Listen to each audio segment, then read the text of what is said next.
The attorneys for convicted Boston bomber Dzhokhar Tsarnaev are now trying to save his life. He was convicted on 30 counts yesterday and could face the death penalty when the sentencing phase starts next week. We're talking about this story this morning with Chicago attorney Karen Conti. Karen. Good morning. Always good to see you. Good morning. And okay, so how does this work then? How does this phase proceed now? Exactly what are the steps? Well, the same jury gets to hear this, and what happens is we have aggravating factors and mitigating factors, and the prosecution puts on aggravating factors, and that's going to be the victims' families are going to come forward and talk about the devastation and the loss.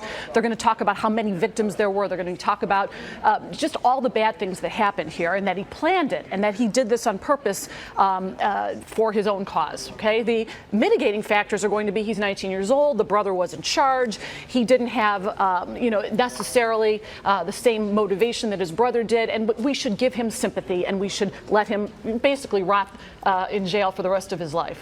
So what are the parameters, the instructions that the jury gets in a situation like this about how to determine whether or not the death penalty should be imposed? They have a lot of leeway, Corey, and basically what they're doing is they're weighing those aggravating factors, those bad factors, and then those good factors, and they do that balance. And if that balance comes out that the aggravating factors are greater than the mitigating factors, then they are allowed to give the death penalty. But listen, if they're not inclined to give the death penalty for whatever reason they have, they can say no, and it just takes one person to say no. Exactly. So as a defense attorney, how would you make your case? This is a hard one. Yeah.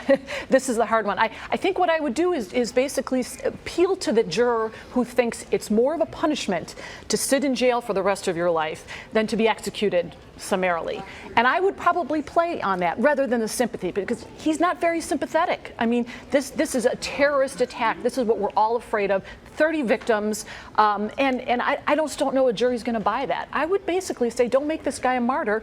Put him in jail and throw away the key. There are those who would suggest that imposing the death penalty here sends a really strong message to other terrorists who would do similar acts in the future. Do you buy that? I think it does. I think the whole fact that we're looking at this and we're seeing the terror and we're seeing the death and destruction is probably good for terrorism, unfortunately. And this is not the way we think as normal human beings. But I do think that the death penalty might be a bad thing for terrorism.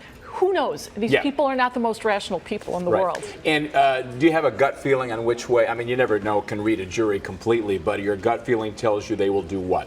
It's a liberal jury. It's a liberal place. I think the death penalty is on the decline, but in a case like this, I think he's going to get death. All right. Karen Conti, thank you so much. Sure. Appreciate you coming in. We'll watch and see what happens.